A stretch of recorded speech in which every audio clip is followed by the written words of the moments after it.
Hi hello అందరికి నమస్తే. నేను మీ నిర్మల. వెల్కమ్ టు ప్రజా గొంతిక. ప్రస్తుతం బీసీ ఉద్యమ నాయకుడు రాఘవేంద్ర గౌడ్ దగ్గర ఉన్నాను. నమస్తే అండి. నమస్తే అమ్మ, బాగున్నారా?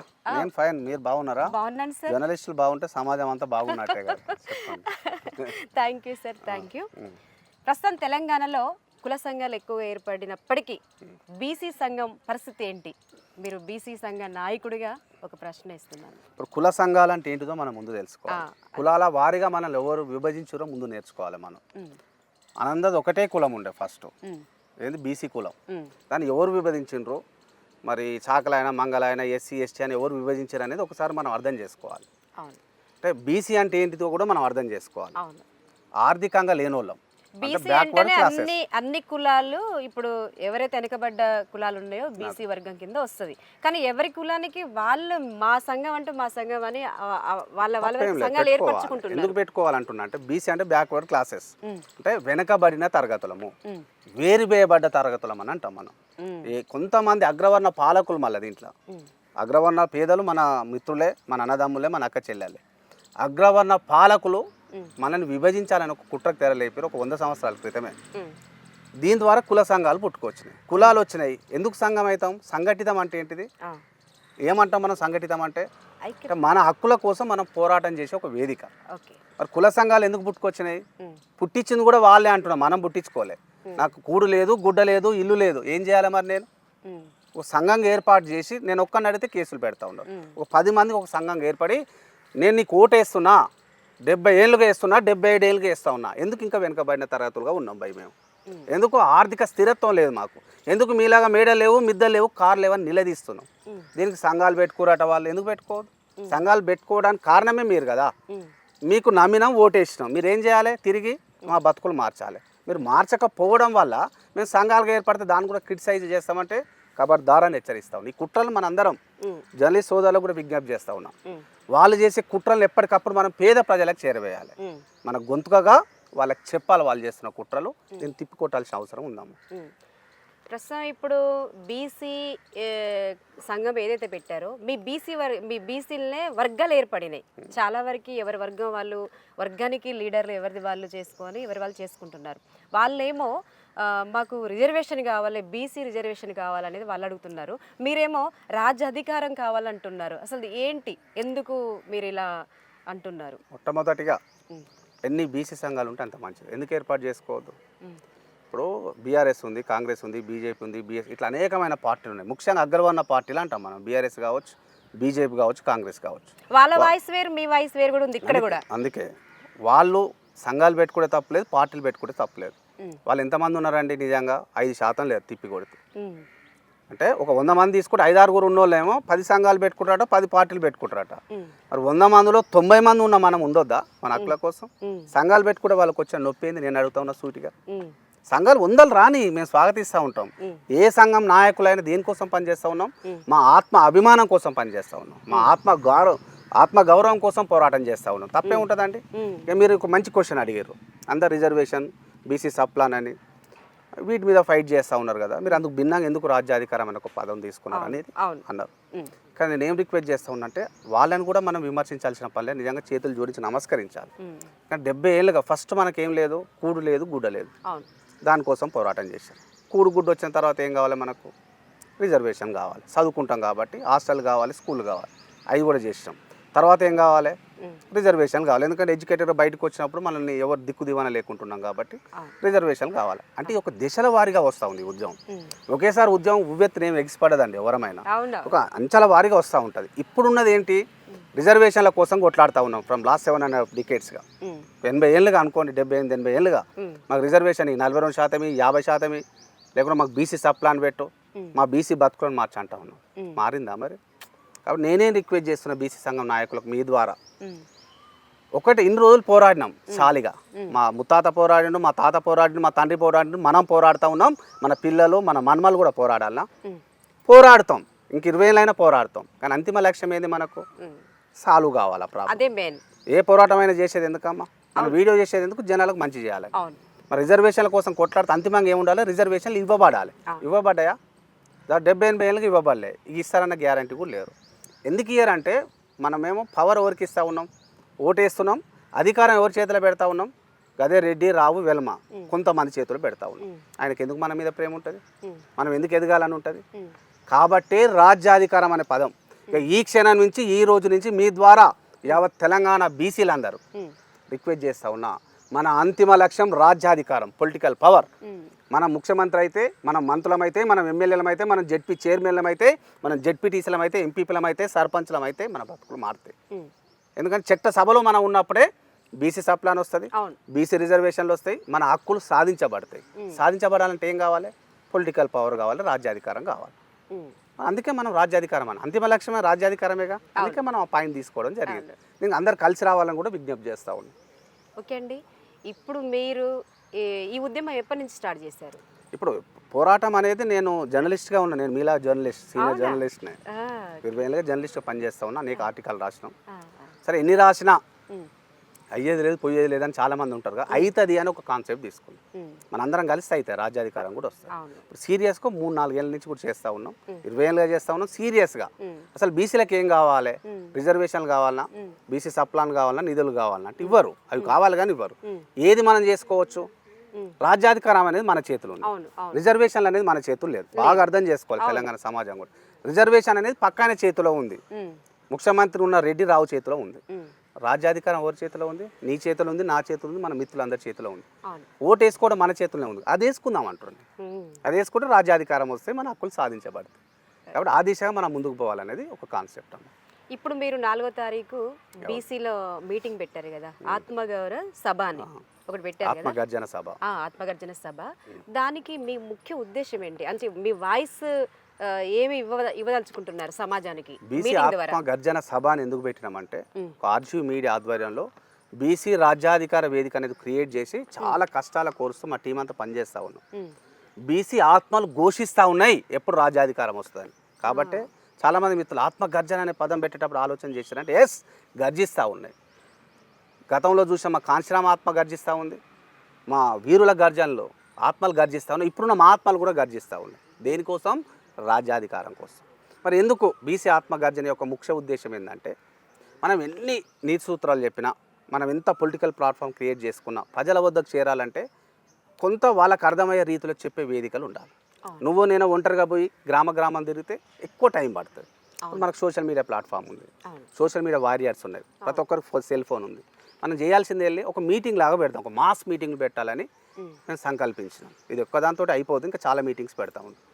మాస్ మీటింగ్స్ పెడితే ఏమవుతుంది? ప్రజల అటెన్షన్ ఉంటుంది అక్కడ. అరే ఎందుకు పెడతా ఉన్నాడు రాఘవేంద్ర, ఎందుకు పెడుతున్నాడు రాఘవేంద్ర సార్, ఎందుకు పెడతా ఉన్నారు అని ఆలోచన చేస్తాం. మనం తీసుకున్నది కూడా బీసీ రాజ్యాధికారమే ధ్యేయం, మన రాజ్యం మనం ఏర్పాటు చేసుకోవాలని మనం తీసుకున్నాం. కాబట్టి ఇది జనాలకు రీచ్ కావాలంటే ఏంది? పొలిటికల్ డ్రామా కూడా అవసరమే అండి మనకు. కాబట్టి ఇది ఈ ఆత్మగర్జన సభ నిర్వహిస్తూ ఉన్నాం. ప్రజలకు ఈ వేదిక ద్వారా చెప్పాలి, అంతిమ లక్ష్యం రాజ్యాధికారమే. మనం బిచ్చగాలంగా దేహి రేషన్ కార్డు, దేహి పెన్షన్లు, దేహి మన బతుకులు మార్చని మనం ఎందుకు అడుక్కోవాలండి? మనం నిజంగా యజమానులం కదా. ఓటు అనే వజ్రాయుధం మన చేతిలో ఉంది కదా, ఆ వజ్రాయుధంతో గడిల కోటలు బదలు కొట్టాలి, మన రాజ్యాన్ని తెచ్చుకోవాలని ఒక సంకల్పంతో మాత్రమే ఈ మీటింగ్ నిర్వహించడం జరుగుతూ ఉంది, సభ నిర్వహించడం జరుగుతూ ఉంది. దీనికి అందరిని కూడా పేరు పేరున విజ్ఞప్తి చేస్తూ ఉంది. మనందరి సభ ఇది. ఆర్జీ మీడియా రాజ్యాధికార వేదిక సభ కాదండి, ఇది నిర్మలమ్మ సభ, రాఘవన సభ, మన ఎస్సీల సభ, మన ఎస్టీల సభ, మన మైనార్టీల సభ, మన అగ్రవర్ణ పేదల సభ కూడా ఇది. కాబట్టి పెద్ద ఎత్తున తరలి రావాలని కోరుతా ఉన్నామమ్మా. ఓకే అండి, ఇప్పుడు మీరు ఇంత స్ట్రాంగ్గా చెప్తున్నారు, బీసీ వైపు నుంచి మన ఓటు మనం వేసుకోవాలి, మన చేతిలో ఉంది, హక్కు ఆయుధం మన చేతిలో ఉంది అంటున్నారు.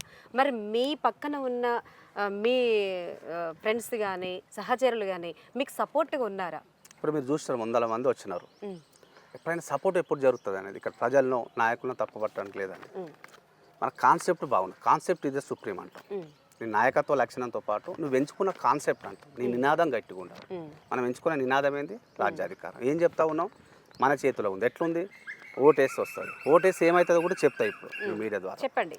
కాబట్టి నేనేమంటా ఉన్నా, ఇది మంచి కాన్సెప్ట్ కాబట్టి 100,000 మంది తరలి వస్తూ ఉంటారు.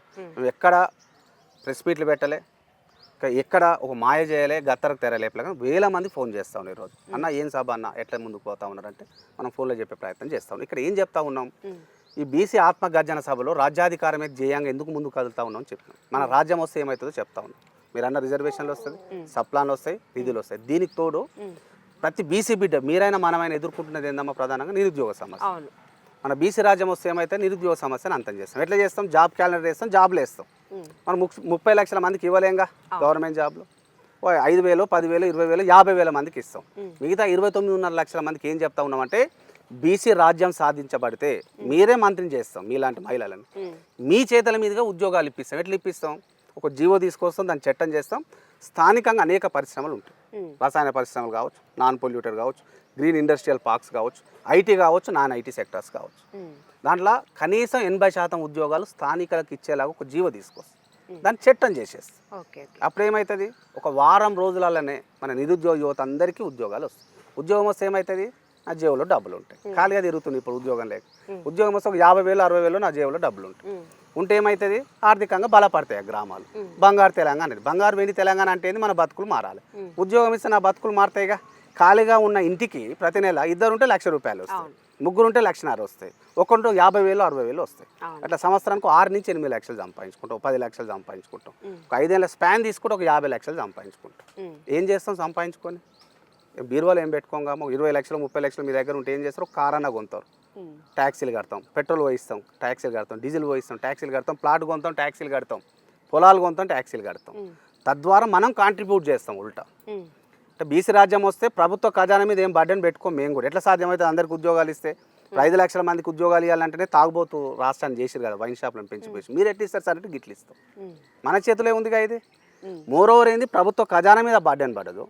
₹1 ఇయ్యం మనం నెలకు. నిరుద్యోగ సమస్య అంతమవుతుంది, బంగారు తెలంగాణ అవుతుంది. మనమే లక్షల కోట్ల రూపాయలు ప్రభుత్వాన్ని డొనేట్ చేస్తాం. ఒక 5 ఏళ్ళల్లో ధనిక రాష్ట్రంగా ఉంటుంది. ఇంకోటి ఏం చెప్తా ఉన్నాం? గతంలో మనం తొంగి చూస్తే మన అందరం చదువుకునే గవర్నమెంట్ స్కూలేగా. నాకు తెలిసి అయితే మన జనరేషన్ కూడా గవర్నమెంట్ స్కూల్లో చదువుకుంటాం. బాగాలేకుండా ఇంజనీర్లు కాలేదా, డాక్టర్లు కాలేదా, లేకపోతే ఇంకా సుప్రీం కోర్టు లాయర్లు కాలేదా, జడ్జీలు కాలేదా, ఉన్నతంగా అందలం ఎక్కలేదా? మనం ఎక్కడ పోయింది ఆ విద్య? బాగా చెప్తున్నారు కదా. ఎక్కడ పోయింది ఆ విద్య అంటే ఇగో ఈ మాయగాలు కొంతమంది, పాలక వర్గంలో ఉన్న కొంతమంది వాళ్ళతో కుమ్మక్కై ప్రభుత్వ విద్యను పూర్తిగా నిర్వీర్యం చేశారు. ప్రభుత్వ పాఠశాలను మీరు విజిట్ చేయండి జర్నలిస్ట్గా. స్కావెంజర్స్ ఉండరు, మరుగుదొడ్ల నిర్మాణం ఉండరు, రూములు చక్కగా ఉండే. ఇక టీచర్లని చెప్పమంటే ఎట్లా చెప్తారండి? ఇదో కుట్రకు తెరలేపినారు. పెద్ద పెద్ద కార్పొరేట్ శక్తులతో, స్కూళ్ళతో వీళ్ళు కుమ్మక్కై లక్షల కోట్లు, వేల కోట్లు తీసుకుంటా ఉన్నారు. ప్రభుత్వ విద్యను నిర్వీర్యం చేసి మన రాజ్యం వస్తే ఏం చేస్తాం? ఒక జీవో తీసుకొస్తాం, చట్టం చేస్తాం. అందరూ ప్రజాప్రతినిధుల పిల్లలు అంటే సర్పంచ్ నుంచి మొదలు పెడితే సర్పంచ్ కావచ్చు, వార్డు మెంబర్ కావచ్చు, ఉప సర్పంచ్ కావచ్చు, జెడ్పీటీసీ, ఎంపీపీ, జెడ్పీ చైర్మన్ కావచ్చు, ఎమ్మెల్యే కావచ్చు, మంత్రి కావచ్చు, ముఖ్యమంత్రి కావచ్చు, గదే పాఠశాలకు వస్తారు. బాగుపడాయా? ఒక ఎమ్మెల్యే అబ్బాయి గవర్నమెంట్ పాఠశాలకు వస్తే మరుగుదోడు లేకపోతే వాళ్ళ అబ్బాయి వచ్చి చంపకూరు లాగి కొట్టడా? ఏంది డాడీ ఆ పాఠశాలకు పంపించినావు మరుగుదోడు లేవని? ఇప్పుడు మ్యాక్సిమం మనం డబ్బులు ఎక్కడ ఖర్చు చేస్తున్నామో, మీ ఇద్దరు పిల్లలు ఉంటే ప్రైవేట్ పాఠశాలకు పంపి ఖర్చు చేస్తున్నాం 3-4 లక్షలు. ఈ జీవో తీసుకొస్తే ఉచితంగా విద్య అందుతుంది కదా, నాణ్యవంతమైన విద్య. ఆ 3-4 లక్షలు తప్పుతాయిగా. ప్రభుత్వ వైద్యం కూడా ఇదే తీరు, అందరిని ద్రాక్షలాగా మిగిలింది మనకు. దాన్ని కూడా ఏం చేస్తాం? ఒక జీవో తీసుకొస్తాం, చట్టం చేస్తాం. అందరు గవర్నమెంట్ పాఠశాలకు పోవాలి, గవర్నమెంట్ హాస్పిటల్కి పోవాలి. అక్కడ 4-5 లక్షలు ఖర్చు పెడుతున్న, నొప్పి వచ్చిన, రోగం వచ్చిన ఉరుకుతాం ఇక ప్రైవేట్ పాఠశాల, కార్పొరేట్. ఏం చేస్తారాడ? ఈ స్కానింగ్, ఆ స్కానింగ్ అని మన కూసబెట్టి ఆగమాగం చేసేస్తారు మనం. అంటే ప్రభుత్వ ఖజానా మీద బర్డెన్ పడకుండా బీసీ రాజ్యం వస్తే లక్షాధికారులు అవుతారు, మన పిల్లలు అవుతారు, కుటుంబాలు బాగుపడతాయి.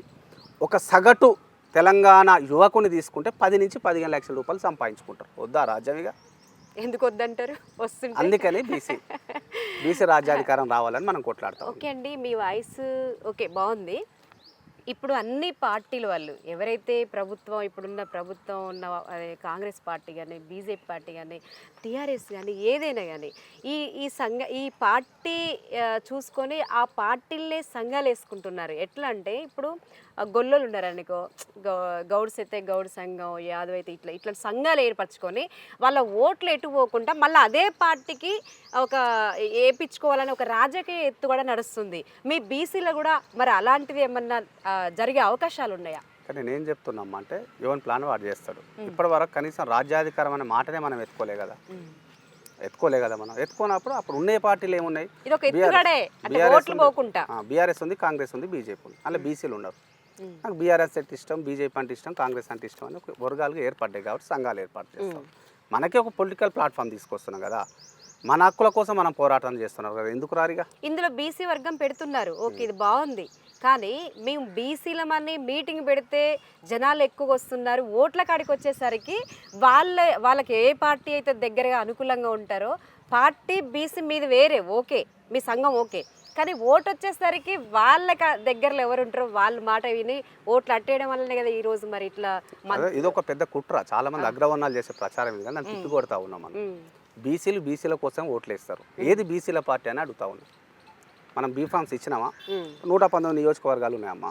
మీరు ఒక బీసీ పార్టీ పెట్టి 119 నియోజకవర్గాల్లో అభ్యర్థులను ఎంపిక చేసి మనం బీఫామ్స్ ఇచ్చి ఎంపిక చేసినప్పుడు ఓట్లు వేస్తారు.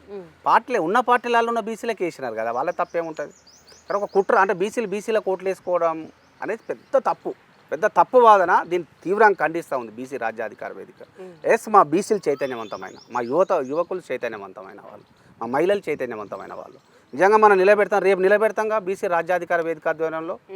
ఎందుకు గెలవరో చూపిస్తాం మేము. మొన్న జరిగిన నమ్మకం ఉందా మీకు? బాగానే నమ్మకం ఉంది కాదమ్మా. కేస్ స్టడీస్ కూడా చేసినాం. మొన్న సర్పంచ్ ఎన్నికలు జరిగినాయి. ఎంతమంది గెలిచారు బీసీలు? 42% కొట్లాడితే ఇయ్యలే మనకి ఇచ్చిరా. స్థానిక సంస్థలలో 57, 67, 70% గెలిచినాం మనం. మొన్న జరిగిన మున్సిపల్ ఎన్నికలలో 70%, 77% గెలిచినాం మనం బీసీలు. ఎందుకు గెలవ? ఓటేస్తేనేగా మన బీసీలు గెలిచింది. అగ్రవర్ణాలను కూడా దుమ్ము దులిపి అక్కడ ఎవరైతే ధనికులు, అగ్రవర్ణానికి సంబంధించిన ధనికులు ఎవరైతే నిలబడరో ఒక బీసీ బిడ్డలు గెలిచినారు కదా. రేపు అసెంబ్లీలో కూడా గెలుస్తాం. చిన్నగా మొదలవుతుంది. ఆల్రెడీ మార్పు వచ్చేసింది. జనాలలో బాగా బలంగా తీసుకెళ్ళినాం, బాగా బలంగా ఉంది. బీసీలు నిలబడితే బీసీలకే. మళ్ళీ బీసీలు అంటే కుట్ర మళ్ళీ ఒకసారి కూడా తెలియాలి. బీసీలు అంటే బ్యాక్వర్డ్ క్లాసెస్ అందరం. ఎస్సీ, ఎస్టీ, మైనార్టీ, అగ్రవర్ణ పేదలు, బీసీలు అంతా కలిపి బీసీలే. దీన్ని మనం పెద్ద ఎత్తున తీసుకెళ్తా ఉన్నాం. అందరం కలుద్దాం, మన బీసీ రాజ్యాన్ని ఏర్పాటు చేసుకుందాం, తెలంగాణను సుభిక్షంగా ఉంచుదామని అంటా ఉన్నాం నేను. ఓకే అండి, చివరిగా మీరు సభ పెట్టబోతున్నారు, దాని మీద మీ అభిప్రాయం చెప్పండి. నిజంగా జనాలు కదిలి వచ్చే దగ్గర ఉన్నారా? మీ వాయిస్ 200% కదిలి వస్తారు కదా. ఇప్పటికే వేలాది మంది కాల్ చేస్తూ ఉన్నారు. నెంబర్ 1.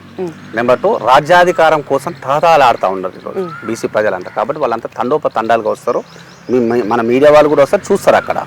ఎందుకంటే ఇది రాఘవేంద్ర కాన్సెప్టో, శ్యామ్ కాన్సెప్టో, నిర్మలమ్మ కాన్సెప్టో కాదు, తెలంగాణ బీసీ ప్రజల కాన్సెప్ట్ ఇది. కాబట్టి బీసీలంతా పెద్ద ఎత్తున పాల్గొంటారు. నాకు తెలిసి వేలాది మంది తరలి వస్తారన్న నమ్మకం ఉంది. ఆ రోజు మనం చూద్దాం. ఓకే, థ్యాంక్ యూ అండి. నమస్తే. పిలవగానే మీ అమూల్యమైన టైంని కేటాయించి మాకు మీ ఇంటర్వ్యూ ఇచ్చినందుకు మీకు మరొకసారి ధన్యవాదాలు తెలియజేస్తుందా, నమస్తే తెలియజేస్తుందా? థ్యాంక్ యూ అమ్మ. ఛానల్ కూడా అందరి పక్షాన యావత్ తెలంగాణ సమాజం ఉండాలి. ప్రజా గొంతుక అనే ఛానల్ మన ఛానల్, ఇది తెలంగాణ ఛానల్, తెలంగాణ బిడ్డల ఛానల్. కాబట్టి అందరు సబ్స్క్రైబ్ చేసుకోండి. తను చేసే నిర్మల ఏవైతే వీడియోలు చేస్తాం చాలా చక్కగా ఉంది. మంచి క్వశ్చన్స్ కూడా అడుగుతూ ఉంది. వీళ్ళని ప్రోత్సహించాలి.